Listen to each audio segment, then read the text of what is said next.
campagne audible, justement par ceux qui s'abstiennent, ceux qui ne votent pas, ceux qui sont exclus du monde du travail, et les salariés tout simplement, qui ne lisent pas les tracts de 4 pages, qui ne lisent pas les programmes. Et je pense que une campagne, ça doit être avec des mots très simples. Sur les banques, moi je pense qu'effectivement, il faut une campagne de masse pour expliquer voilà, ce qui a été dit sur les banques. Je verrais bien ça d'ailleurs lié au rôle de la BNP avec ce qui s'est passé au Rwanda, qui a rappelé quand même que les guerres ne se font pas sans commerce des armes, et que le commerce des armes transite aussi par le rôle des banques. Voilà, notamment sur l'affaire du Rwanda, moi je pense que la BNP, là, il ne faut pas lui faire de cadeau.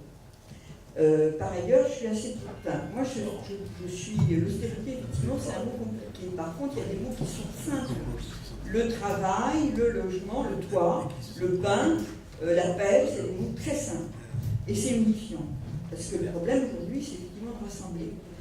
Et universel. Voilà. Bon, alors donc, je ne vois pas, je ne comprends pas pourquoi on ne fait pas des campagnes sur des mots très simples, même avec des petits autocollants qu'il le faut, pour la paix, contre les banques, le pouvoir des banques, le fait qu'on doit contrôler les banques, on doit avoir un contrôle citoyen sur les banques, un contrôle d'usager, un contrôle, etc.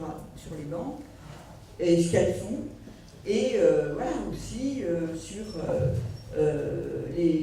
voilà. Et sur ce qu'on doit faire sur le foncier, moi, je ne sais pas, mais ceux qui achètent des grands mètres carrés, il y a quand même la question effectivement, peut-être, je ne sais pas, socialiser, nationaliser ces propriétés foncières, qu'elles reviennent au bien public, soit sous forme d'utilité culturelle, soit sous forme aussi d'utilité productive, industrielle.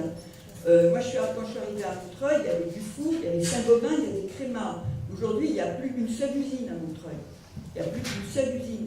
Et la question de la réindustrialisation, sous pression de la mode écologique, elle est passée à la trappe. Et je le dis parce que dans les banlieues, on a fait notamment à Montreuil du tertiaire, on a le siège de la BNP d'ailleurs, on a, etc. Mais il n'y a plus d'industrie. Hein, Saint-Gobain est parti, Créma est parti. Créma, c'était 2000 salariés.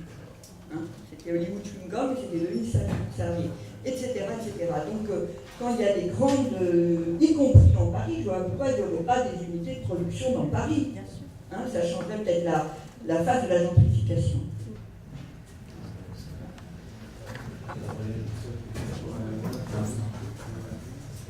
Bon, ben, je ne vais pas conclure, mais j'ai une réaction sur une des interventions, c'est l'intervention la dernière aussi, mais je suis sur banque, fonds, pension, il y a des fonds aussi de placement, il y a toutes sortes d'institutions des marchés financiers.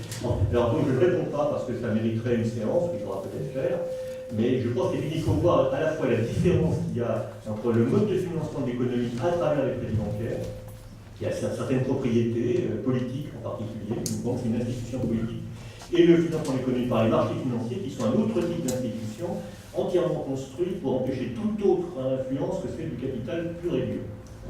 Donc, il y a une différence entre les deux, c'est très important, et il y a une relation entre les deux, parce que les marchés financiers, la spéculation ne fonctionne qu'à crédit et parce que les banques la financent. Donc ça, j'en dis pas plus pour comment dirais-je, prolonger inutilement le débat, en plus j'ai un intérêt personnel à faire venir le débat à l'heure, mais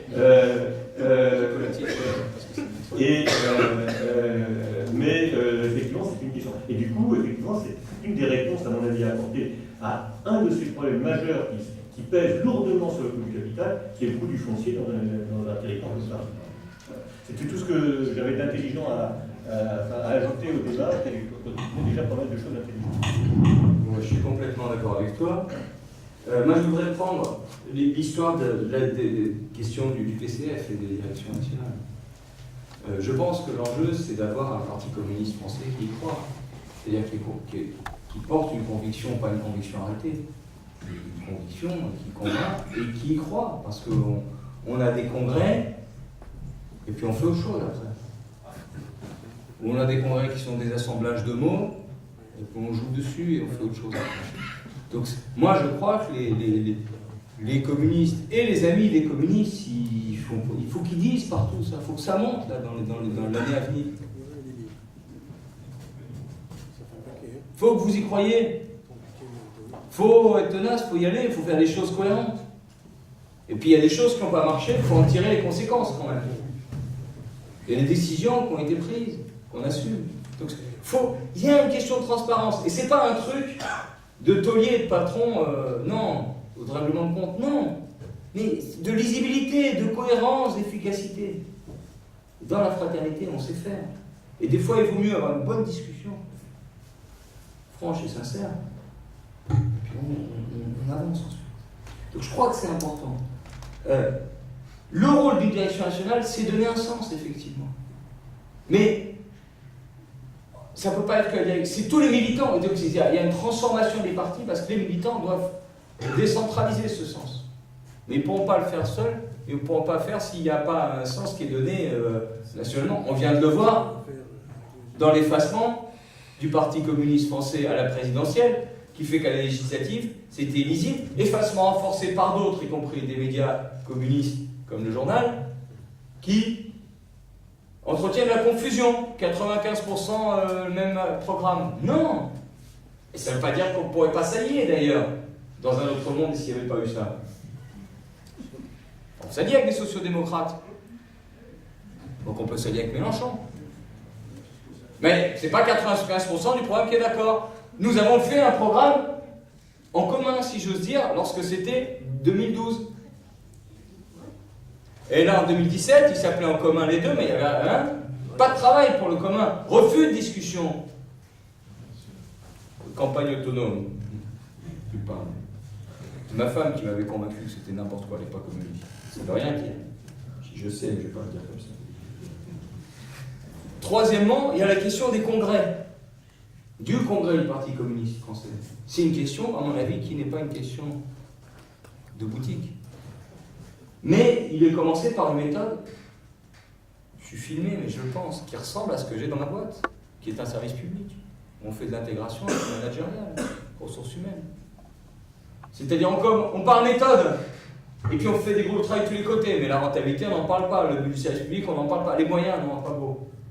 Ça, c'est dans le service public. Mais là, j'ai la triste impression qu'on pourrait aller vers ça, alors qu'on pourrait consulter librement les communistes.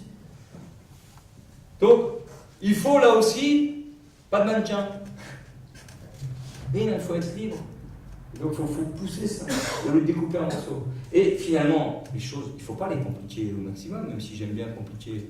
Mais il faut une orientation, un type de direction et une direction à renouveler. C'est pas dire jeter les gens, pas les jeter tous. Il y en a qui, s'ils y croient plus, c'est respectable. S'ils croient que c'est fait meilleur ailleurs aussi, c'est respectable. Elle peut le croire. Son primitif, il l'a peut-être cru. Et puis, orientation, direction. Et campagne, des campagnes. Tout le monde le dit. Des campagnes durables, mais durables, ça veut dire qui évoluent, qu'on adapte en fonction du terrain, mais qu'on continue, qu'on creuse, qu'on développe, et qu'on développe avec des actions. C'est pas campagne, juste on parle dans le désert. Et jusqu'au bout, là, ça peut faire très loin comme la chanson, jusqu'au bout. Mais qu'on pousse, et qui part de la colère, bien sûr. Mais j'ai dit, moi, on part des affects pour aller vers le rationnel, et pas des affects pour renfermer dans les affects. C'est ça la différence. Bien sûr, on est avec des êtres humains. Mais moi, je vais dire que j'ai pas d'affect. Bon. Et c'est tous comme ça.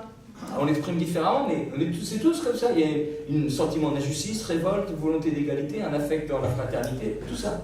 Mais pour aller vers le rationnel, et c'est la maîtrise, c'est d'ailleurs un processus d'hominisation de l'homme et de civilisation. Le premier édito de Jaurès pour l'humain, il dit je l'appelle l'humanité, parce que l'humanité reste à advenir, un peu de truc comme ça, et c'est un processus d'humain dans l'homme à développer toujours. C'est ça. Donc on prend ça dans Jaurès. Même si on a des discussions avec Jaurès, on prend ce grand héritage. Donc, alors bien sûr, une façon de présenter, tu as raison de dire, n'utilisons pas radicalité sans en ressentir quand même la portée. Je prends ce que tu dis, je l'entends comme ça.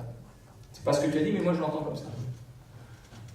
Moi j'insiste sur la radicalité avec vous, mes camarades, pour bien voir la portée et le sens. Et je pense qu'il faut bien percevoir la radicalité, mais il faut la faire percevoir suivant les gens auxquels on s'adresse.